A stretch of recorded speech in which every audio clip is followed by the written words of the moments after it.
Shivanshu recording studio बानावर बिशुनगंज।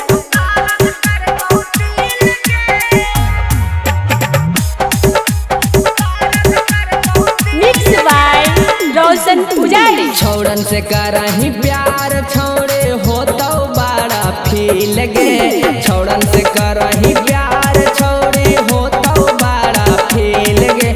छौड़न जावा ले तो छौड़ी दर्द करतौ सील गे।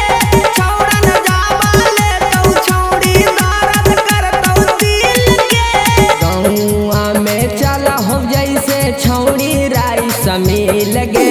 गौआ में चला हो जैसे छौड़ी राई समील गे। छौड़न जावा ले तो छौड़ी दर्द करतौ सील गे। छौड़न जावा ले तो छौड़ी दर्द करतौ दिल गे।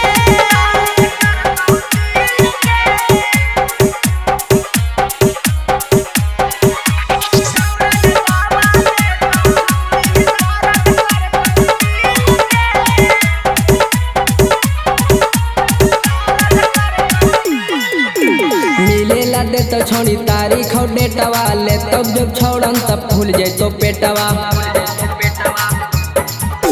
मिलेला दे तो छोड़ी तारीख हो डेटवा ले तब सब छौड़न तब फूल जैतो पेटवा। लेबे में सब सुटवा के लासार दे तब गे छौड़ी।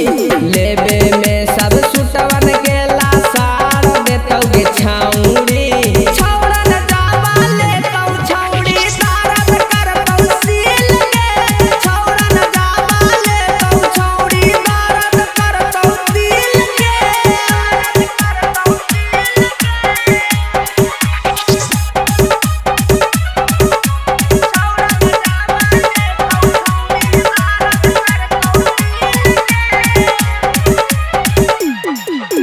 राइटर भारत छौड़ी मानतौ ना बात गे। मुन्ना राज यादव छौड़ी काट ले तो दाँत गे।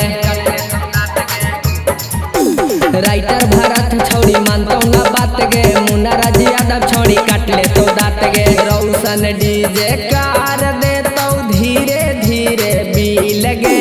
मानी से आरिया कर दे तो धीरे धीरे बील गे। छौड़न जावा ले तो छौड़ी दर्द करतौ सील गे। छौड़न जावा ले तो छौड़ी दर्द करतौ दिल गे। शिवांशु रिकॉर्डिंग स्टूडियो बानावर बिशुनगंज।